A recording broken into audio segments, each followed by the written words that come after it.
योग के संबंध में 4 सूत्रों की बात पहले वीडियो में की। आज 5वें सूत्र पर आपसे बात करना चाहूंगा। योग का 5वां सूत्र है, जो अणु में है वह विराट में भी है, जो क्षुद्र में है वह विराट में भी है, जो सूक्ष्म से सूक्ष्म में है वह बड़े से बड़े में भी है, जो बूंदों में है वही सागर में भी है। इस सूत्र की सदा से योग ने घोषणा की थी, लेकिन विज्ञान ने अभी अभी इसका समर्थन किया है। सोचा भी नहीं था कि अणु के भीतर इतनी ऊर्जा, इतनी शक्ति होगी। अत्यंश के भीतर इतना छिपा होगा, न कुछ के भीतर की सब कुछ का विस्फोट हो सकेगा। अणु के विभाजन ने योग की इस अंतर्दृष्टि को वैज्ञानिक सिद्ध कर दिए है। परमाणु तो दिखाई भी नहीं पड़ता आंख से, लेकिन दिखाई पड़ने वाले परमाणु में अदृश्य में विराट शक्ति का संग्रह है। वह विस्फोट हो सकता है। व्यक्ति के भीतर आत्मा का अणु तो दिखाई नहीं पड़ता है, लेकिन उसमें विराट ऊर्जा छिपी है और परमात्मा का विस्फोट हो सकता है। योग की घोषणा की क्षुद्रतम में विराटतम मौजूद हैं, कण कण में परमात्मा मौजूद है, यही अर्थ रखती है। योग ने क्यों जोर दिया होगा इस सूत्र पर? एक तो इसीलिए कि वह सत्य है, और दूसरा इसलिए कि एक बार यह स्मरण आ जाए कि अणु में परम छिपा है, तो व्यक्ति को अपनी आत्मशक्ति का स्मरण करने का मार्ग बन जाता है।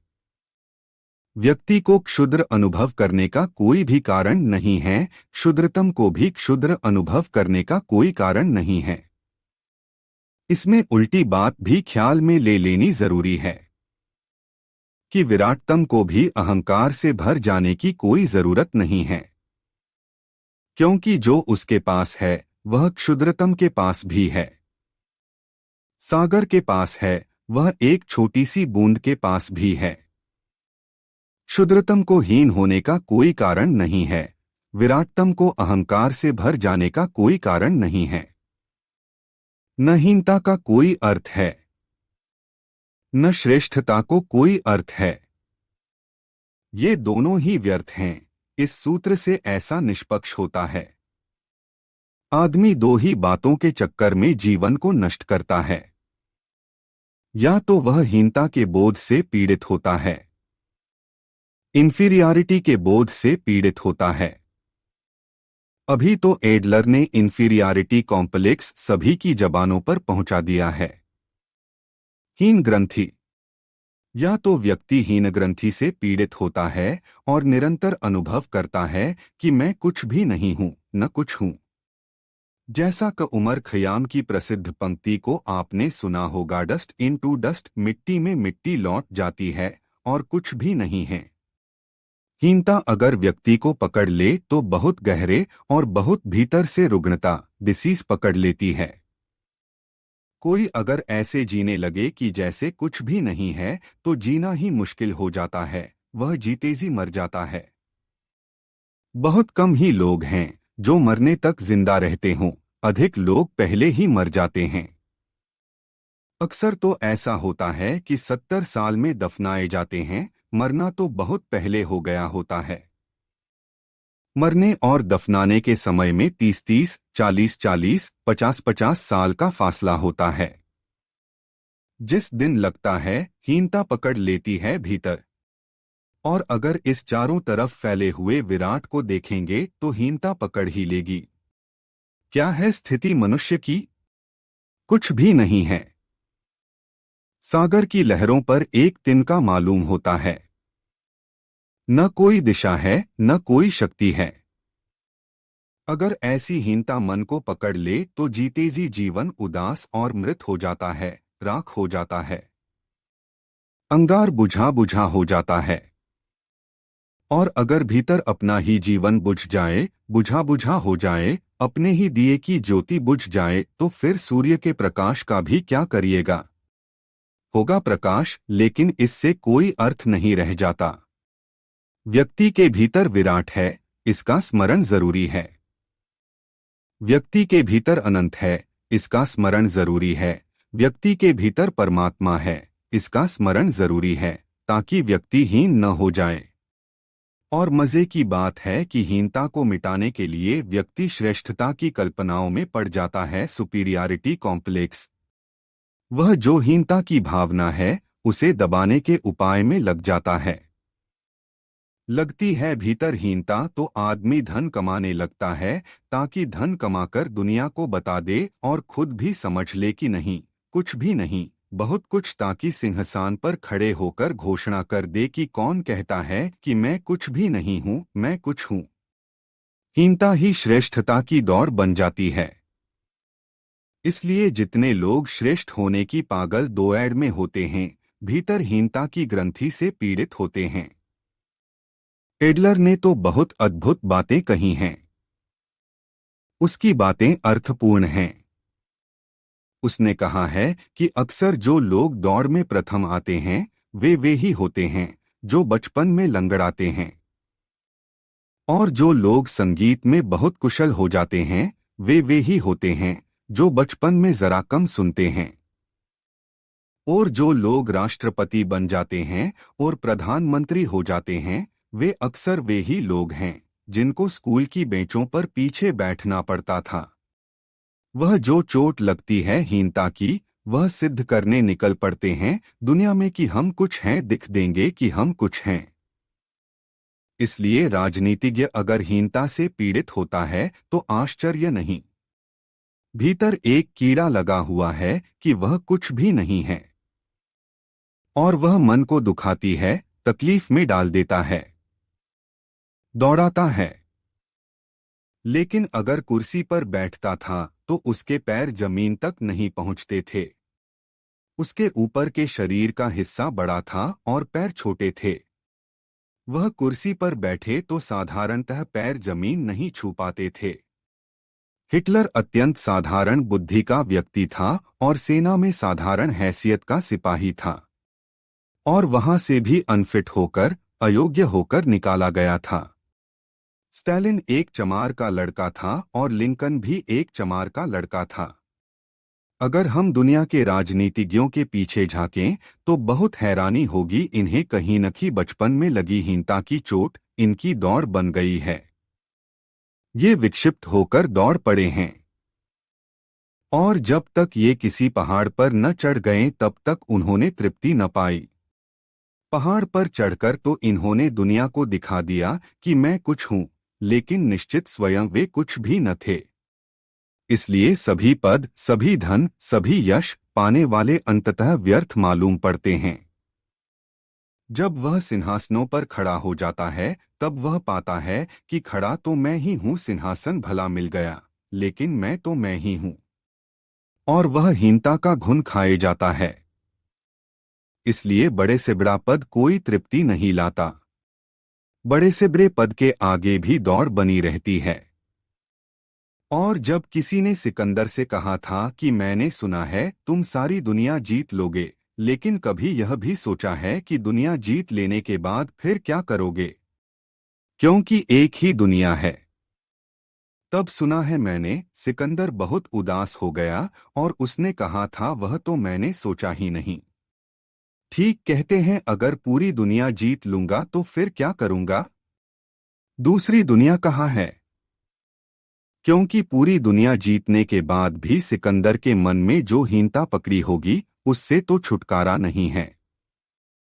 दूसरी दुनिया जीत के भी छुटकारा नहीं है। हीनता की ग्रंथि ही परवर्टेड होकर या इन्वर्टेड होकर शीर्षासन करके श्रेष्ठता की ग्रंथि बन जाती है। इसलिए जो आदमी सड़क पर अकड़ा हुआ दिखाई पड़े उस पर दया करना, वह हीनता से पीड़ित है।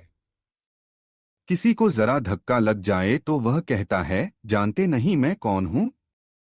वह बेचारा हीनता से पीड़ित है। जो आदमी जराजरासी बातों में क्रोधित हो रहा है, जो जराजरासी बातों में अहंकार को चोट मान लेता है, रास्ते पर कोई हंसता हो तो जो समझता है कि उसे ही देखकर लोग हंस रहे हैं, जानता है कि वह हीनता की ग्रंथि से पीड़ित है। यह पीड़ा उसे श्रेष्ठ होने की पागल दौड़ में डाल देती है।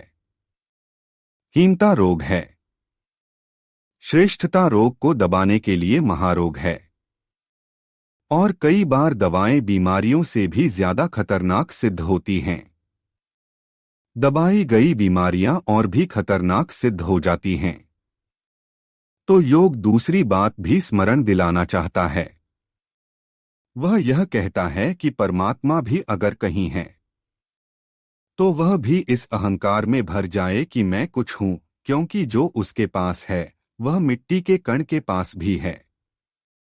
इसलिए एक दिशा से मिट्टी के कण को भी हीनता न पकड़े और दूसरी दिशा से परमात्मा को भी श्रेष्ठता न पकड़ जाए।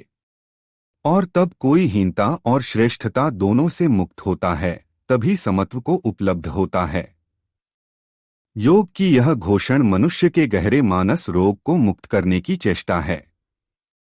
लेकिन यह सिर्फ मानस रोग को ही दूर करने की चेष्टा नहीं है, सत्य भी यही है। न तो क्षुद्र को रोने का कारण है, न विराट को अकड़ जाने का कोई कारण है। यहाँ जो बहुत बड़ा दिखाई पड़ता है और जो बहुत छोटा दिखाई पड़ता है, उन सबके पास एक सी ही संपदा है। जीसस एक छोटी सी कहानी कहते हैं। एक दिन बहुत बड़े अमीर ने अपने बगीचे में कुछ मजदूर लगाए। फिर दोपहर कुछ और मजदूर अमीर के पास गए और उन्होंने कहा कि हमें भी काम दो। उसने उन्हें भी बगीचे में लगा दिया। फिर दोपहर ढलने लगी, तब कुछ मजदूर आए और उन्होंने कहा कि हमें भी काम दो। उस अमीर ने उन्हें भी काम पर लगा दिया। फिर सांझ पर सूरज ढलता था और दिन अस्त होता था, तब भी कुछ मजदूर आए और उस अमीर ने उन्हें भी काम पर लगा दिया। फिर दिन ढल गया और सबको दिन भर का मेहनताना बांटा गया। उसने सबको बराबर मेहनताना दे दिया। जो सुबह से आए थे वे नाराजगी में खड़े हो गए। उन्होंने कहा, यह अन्याय है, हम सुबह से मजदूरी कर रहे हैं। कुछ लोग दोपहर के बाद आए और कुछ तो अभी आए ही हैं, जब हम काम ही खत्म कर चुके थे। इन सबको बराबर मजदूरी देना अन्याय है। तो उस अमीर ने कहा, तुम्हें जो दिया वह तुम्हारे काम से कम तो नहीं है। उन्होंने कहा, नहीं, हमारे काम के लिए तो बहुत है, लेकिन इन्हें जो बहुत पीछे आए हैं। उस अमीर ने कहा, परमात्मा के राज्य में न कोई आगे है न कोई पीछे हैं, सब बराबर हैं। योग यही कह रहा है, वह यह कह रहा है कि मिट्टी के कण को कोई दुखी होने का कारण नहीं है और खुद परमात्मा को भी अहंकार से भरने का कोई कारण नहीं है। इस जीवन के खेल में न कोई आगे है न कोई पीछे है, न कोई बड़ा है न कोई छोटा है। योग क्षुद्र को दिखाता है, बूंद में सागर को दिखाता है, सागर में बूंद को दिखाता है। सत्य भी यही है, मैंने कहा। चूंकि विज्ञान अब बहुत अद्भुत बातें कह रहा है। रदरफोर्ड ने जब सबसे पहले अणु के परिवार को तोड़ा तो एक बहुत अद्भुत अनुभव प्रकाश में आया, और वह यह था कि सबसे कम मात्रा वाला परमाणु भी ठीक ऐसे ही है जैसे महासूर्य का सौरजगत। एक परमाणु में, सबसे छोटे परमाणु में, एक तो केंद्र आता है और उस केंद्र के आसपास चक्कर लगाने वाला इलेक्ट्रॉन उस केंद्र का चक्कर लगाता है। इस चक्कर की गति ठीक वैसे ही है जैसे सूरज के आसपास पृथ्वी और मंगल और बृहस्पति ग्रह चक्कर लगाते हैं। इस छोटे से परमाणु की गति वही है, और उस केंद्र पर जो ऊर्जा छिपी है वह वैसी ही ऊर्जा है जैसी सूर्य की ऊर्जा है। जैसे एक बहुत छोटे रूप में सौर परिवार इस परमाणु के भीतर बैठा है। फर्क सिर्फ मात्रा का है, गुण का कोई भी फर्क नहीं है। तो विज्ञान ने कहना शुरू किया, जो योग का पुराना सूत्र है, हम सबको याद होगा कि अंड में ब्रह्मांड है। तो वैज्ञानिक रदरफोर्ड या उसक साथी कहते हैं, द मैक्रोकाज्म इज द माइक्रोकाज्म। वह जो विराट जगत है वह बिल्कुल क्षुद्र माइक्रोकाज्म में मौजूद हैं। वह जो कॉस्मॉस वही ब्रह्मांड है, वह छोटे छोटे अंड में इतना छोटा है कि उसे देखना भी संभव नहीं है। अनुमान ही किया जाता है कि वह है। सिर्फ अनुमान से ही जाना है कि वह घूमता है। इतने छोटे से वह जो इतना विराट दिखाई पड़ रहा है, वह सब बहुत छोटी तस्वीर की तरह वहां मौजूद है। छोटा प्रिंट है। यह ऐसा ही समझें, फर्क जो है वह मात्रा का है। यह ऐसा है कि जैसे हम कहें 2 और 2 के बीच जो फर्क है, 20 और 40 के बीच भी वही फर्क है। 200 और 400 के बीच भी वही फर्क है। 2 करोड़ और 4 करोड़ के बीच में भी वही फर्क है। 2 और 4 के बीच जो फर्क है, जो अनुपात है, 2 करोड़ और 4 करोड़ के बीच भी वही अनुपात है।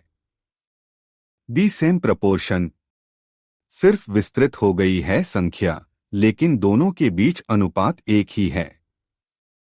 ठीक ऐसे क्षुद्रतम को अनुपात वही है जो विराटतम का अनुपात है। इस सत्य को समझकर 2 बातें स्मरण कर लेनी चाहिए। हीनता पागलपन है, श्रेष्ठता महापागलपन है। इसे समझकर ठीक से समझ लेना चाहिए।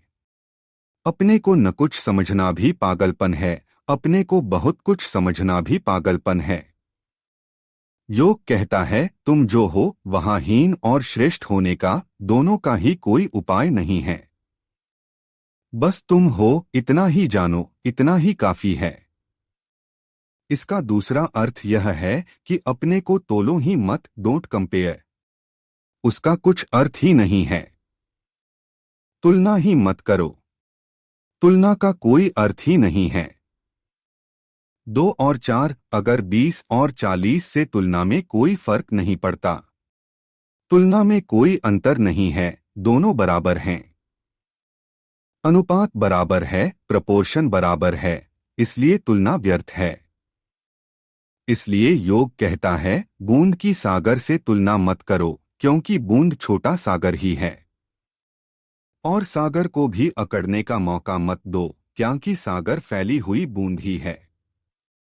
सिर्फ फैलाव का फर्क है। अभी वैज्ञानिकों को ख्याल है कि जल्दी ही, शायद इस सदी के पूरे होते होते हम चीजों के फैलाव को कम ज्यादा कर सकेंगे।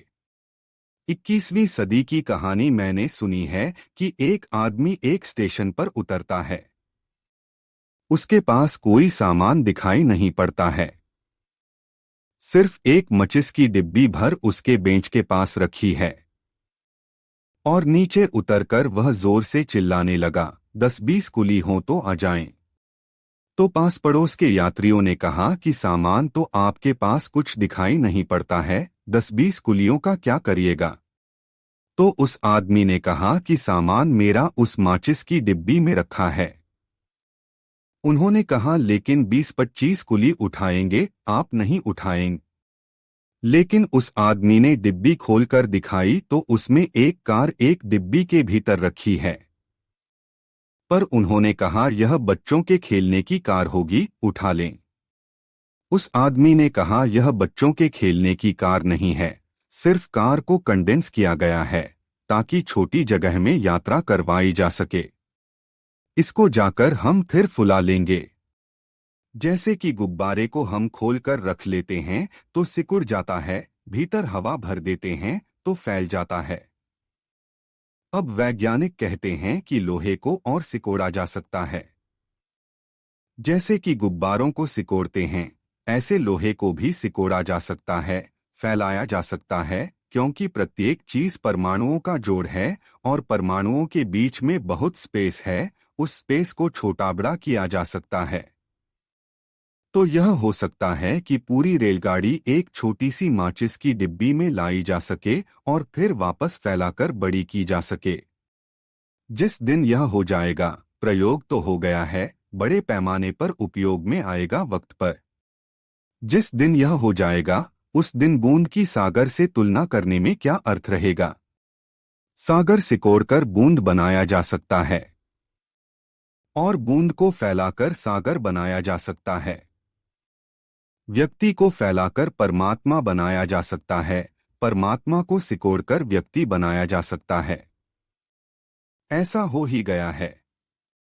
योग इसे बहुत दिन से कह ही रहा है कि चीजों में सिर्फ फैलाव का अंतर है और कोई अंतर नहीं है।